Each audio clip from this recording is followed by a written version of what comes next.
Hello दोस्तों, हाज़िर हूँ एक नई वीडियो के साथ। ये वीडियो मैं आज उन सब लोगों के लिए बना रहा हूँ जो मुझे बार-बार ये सवाल करते हैं और मैं हर दफ़ा अलग-अलग उनको जवाब देता हूँ। आज मैं एक वीडियो बना रहा हूँ तफ़सील के साथ, आपके सारे सवालों का जवाब है। ये वीडियो है उन लोगों के लिए जो अमेरिका से अपने दोस्त से, रिश्तेदार से, भाई से, माँ-बाप से, बहन से, किसी से भी विजिट वीजे का स्पॉन्सर मंगवाना चाहते हैं। विजिट वीजे का स्पॉन्सर अमेरिका से किसी से भी, जरूरी नहीं है कि वो आपका रिश्तेदार हो, वो आपका दोस्त भी हो सकता है, कजन भी हो सकता है, खाला, मामू, चाचा, कोई भी आपको दे सकता है। उनके लिए ये वीडियो है कि जो विजिट वीजे का स्पॉन्सर ढूंढ रहे हैं और उनको पता नहीं है कि कौन से डॉक्यूमेंट्स चाहिए। तो आज मैं आपको वो सारे डॉक्यूमेंट्स और डिटेल बताऊंगा जो आपको चाहिए। और एक बात आपको बता दूं, अगर इसके अलावा इससे कम डॉक्यूमेंट्स आपके पास आए तो उस स्पॉन्सर का कोई फायदा नहीं है, वो बेकार स्पॉन्सर है।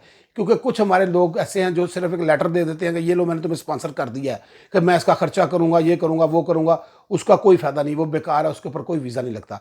स्पॉन्सर वैसे भी 50% से थोड़ा सा ऊपर 60-50 लगाने वीज़ा होता है। उन्होंने आपकी पर्सनल वर्थ भी देखनी होती है। लेकिन जब आपको स्पॉन्सर मिल जाता है तो आपके एक ब्राइट चांसेस हो जाते हैं कि आपका वीज़ा लग जाएगा, चाहे आपका पासपोर्ट नया ही क्यों ना हो। ये ज़रूरी नहीं है, और आपकी एज जो भी हो। ये भी आपको एक मैं मिथ क्लियर कर दूं कि वो लोग कहते हैं जी पुराना पासपोर्ट हो, वीज़े लगे हो तो फिर वीज़ा लगता है। नहीं, जब आपको प्रॉपर स्पॉन्सर, प्रॉपर का लफ्ज़ बोल रहा हूँ, प्रॉपर स्पॉन्सर मिलेगा डॉक्यूमेंट्स के साथ, तो आपका वीज़ा लगने के बहुत ज़्यादा चांसेस हैं। अब वो प्रॉपर डॉक्यूमेंट्स क्या हैं वो ज़रा सुने, लिखते जाएं, ना समझ आए मुझसे पूछ लें, बार बार रिवर्स करके भी आप देख सकते हैं कि कौन कौन से डॉक्यूमेंट्स हैं। तो नंबर 1 पे आपको चाहिए affidavit of support, form I-134, I-134, I-134। ये फॉर्म चाहिए आपके स्पॉन्सर की तरफ से, वो फिल करके आपको भेजेगा। दूसरा, उसकी तरफ से आपको एक इनविटेशन लेटर चाहिए कि आपको वो क्यों बुला रहा है, उसकी वजह। वो शादी है, सालगिरह है, सैर है, क्या है, कुछ भी हो सकता है। जो भी वजह आपकी है वो आपको चाहिए। उसकी तरफ से 2 लेटर हो गए। तीसरा लेटर उसने कॉन्सुलेट को लिखना है, एम्बेसी को, आपकी लोकल एम्बेसी को उसने एक लेटर लिखना है कि ये मैं इस दोस्त को, भाई को, भतीजे को, भांजे को, बहन को, जिसको भी बुला रहा हूं, तो ये वजह है, इसके लिए मैं बुला रहा हूं, तो प्लीज इसको वीजा दे दें। और अपना पूरा नाम, पता, सब कुछ नीचे लिखना है। वो लेटर कोशिश करें कि आप एम्बेसी को ईमेल भी करवा दें या फैक्स करवा दें। ये 3 लेटर हो गए, फॉर्म हो गया और उसके बाद 2 लेटर हो गए। अब आगे अगला, चौथी चीज, उस बंदे की last two income tax return चाहिए। Income tax returns, last two tax returns last 2 चाहिए, 2 साल की, आखिरी 2 साल की।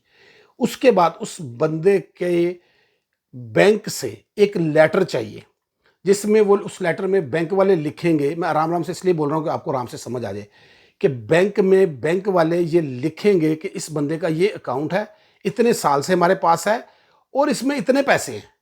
ये एक लेटर चाहिए, बैंक वेरिफिकेशन लेटर, ये आपको साथ चाहिए। बैंक स्टेटमेंट 6 महीने की एक एक्स्ट्रा चीज है, साथ लगा ले, बहुत ही बेहतर है। अगली आइटम है उस बंदे का जो रेजिडेंस का प्रूफ है वो चाहिए। अगर ग्रीन कार्ड पे है तो उसकी कॉपी चाहिए, अगर पासपोर्ट पे है यानी कि सिटीजन है तो फिर पासपोर्ट की कॉपी चाहिए। अगली चीज, उसकी एम्प्लॉयमेंट का स्टेटस चाहिए। अगर अपना बिजनेस है तो वो अपना एम्प्लॉयमेंट का स्टेट देगा कि मेरा ये बिजनेस है, बिजनेस के डॉक्यूमेंट्स दे देगा। अगर वो एम्प्लॉय है तो उसका W2 चाहिए। W2 चाहिए, उसका एक W2 होता है जो कि उसका ऑफिस हर साल में, कंपनी या दफ्तर जहां भी वो काम करता है, वो हर साल बाद टैक्स जमा कराने से पहले एक W2 देता है, वो आपको चाहिए। या 1099 चाहिए अगर वो सेल्फ एम्प्लॉयड है। तो ये चाहिए उसकी एम्प्लॉयमेंट से मुतल्लिका चीजें। उसके बाद आपको चाहिए उसका प्रूफ ऑफ रेजिडेंस, मैंने आपको बता दिया है, लेकिन उसमें एक, अगर उसका कोई वो मिल जाए, बिल मिल जाए, कोई उसका मतलब कोई गैस का बिल, बिजली का बिल, उसकी एक कॉपी चाहिए। और आखिरी चीज जो मैं ऑलरेडी बता चुका हूं लेकिन उसमें काफी चीजें आ जाती हैं, वो है उसकी फाइनेंशियल पोजीशन। जब आप बैंक स्टेटमेंट दे देंगे या बैंक का लेटर दे देंगे, फाइनेंशियल पोजीशन उसमें क्लियर हो जाएगी।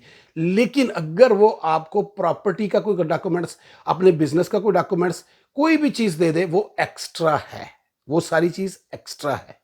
ये सारी चीजें मस्ट हैं जो मैंने आपको ये सारे पॉइंट बताए हैं। अगर इसमें कोई बात आपको समझ ना आए तो आप मुझसे बता सकते हैं। अगर आप अपने पेरेंट्स को स्पॉन्सर कर रहे हैं या पेरेंट्स को बेटा विजिट वीजे पे स्पॉन्सर कर रहा है, तो फिर बर्थ सर्टिफिकेट भी चाहिए या फैमिली सर्टिफिकेट चाहिए जिसमें बेटे और माँ बाप का नाम कटे हो, या बर्थ सर्टिफिकेट चाहिए। ये एक एक्स्ट्रा डॉक्यूमेंट होगा अगर आप अपने पेरेंट्स को विजिट वीजे के ऊपर स्पॉन्सर कर रहे हैं। ये सारी चीजें आपको स्पॉन्सर के लिए चाहिए। अगर आपको कोई शख्स, कोई भी आपकी बहन, रिश्तेदार, जो भी है, आपको ये देता है तो फिर आपका स्पॉन्सर वीजा मुकम्मल है। अगर इसमें से एक चीज भी कम हो गई ना तो वो आपको वीजा नहीं मिलना। वो समझे स्पॉन्सर ही कंप्लीट नहीं है। वो आधा 75 जो है ना, आधा यानी कि 50% कागज है या 60%, उसका कोई फायदा नहीं। ये सारे कागज आपने उस स्पॉन्सर से लेने हैं। उसके बाद आपने इन डॉक्यूमेंट्स की फाइल बनाकर वीजे के लिए जाना है। DS 160 पहले बताया, वो आपने खुद यहां से जमा करवाना है। कुछ लोगों की मुझे कॉलें आती हैं, मैं अब खुल के बात करने लगा हूँ। कुछ लोग मुझे कॉल करते हैं कि वो जी हमारे मामू हैं जी, हमारे चाचू हैं या हमारे दोस्त हैं जी, हमारे फलाने हैं ये हैं। उन्होंने कहा जी अपना पासपोर्ट भेज दो, अपना शनाख्ती कार्ड की कापी भेज दो, अपना फलाना भेज दो, मैं यहाँ से अप्लाई करूँगा। नो, किसी को कोई यहाँ शनाख्ती कार्ड नहीं चाहिए, कोई पासपोर्ट नहीं चाहिए, आपका कुछ भी नहीं चाहिए। आपका सिर्फ नाम चाहिए, पासपोर्ट नंबर चाहिए, वो जब उसने लेटर लिखना है या आप 134 फिल करना है, उसमें जो आपकी इन्फॉर्मेशन है वो चाहिए, वो आप उसको दे सकते हैं। बाकी उसको कोई डॉक्यूमेंट्स आपका यहाँ नहीं चाहिए। जर्नल इन्फॉर्मेशन, आपका नाम, पाकिस्तान में आपका एड्रेस या इंडिया में आपका एड्रेस, बांग्लादेश में आपका एड्रेस, या जहां भी दुबई में रहते हैं, कुवैत में रहते हैं, जहां भी आप रहते हैं, पाकिस्तानी हैं जो भी हैं, तो वो आपको वहां का एड्रेस चाहिए, आपका नाम पता चाहिए बस। और उसको आपका कोई डॉक्यूमेंट नहीं चाहिए, उसने कहीं अप्लाई नहीं करना आपका स्पॉन्सर वीजा। आपको सारे डॉक्यूमेंट्स भेजने हैं और आपने वो डॉक्यूमेंट्स, एक बहुत ही इंपॉर्टेंट पॉइंट, वो सारे डॉक्यूमेंट्स आपने उस वक्त मंगवाने हैं जब आपके इंटरव्यू में एक हफ्ता रह जाए। क्योंकि इंटरव्यू की डेटें आ रही हैं 6-6 महीने, 4-4 महीने, 5-5 महीने बाद की, साल बाद की भी आ रही हैं। तो पहले डॉक्यूमेंट्स मंगवा के नहीं रख लेने, वो बेकार हैं। पहले आपने सिर्फ DS 160 भरना है। DS 160 में आपके स्पॉन्सर की कुछ इंफॉर्मेशन ली जाएगी, उनका एड्रेस, इनकम, दिस वो सब कुछ, वो आपने फिल कर लेना, वो भी ले लेनी है। बाकी जितने मैंने डॉक्यूमेंट्स बताए हैं ना, वो आपने एक हफ्ता पहले मंगवाने हैं। वो अभी नहीं मंगवा के रखने, वो सब बेकार हो जाएंगे, क्योंकि उनको करंट डॉक्यूमेंट्स चाहिए होते हैं। तो ये सारी सूरत हाल है, ये सारे डॉक्यूमेंट्स आपको स्पॉन्सर से विजिट वीजे के लिए चाहिए।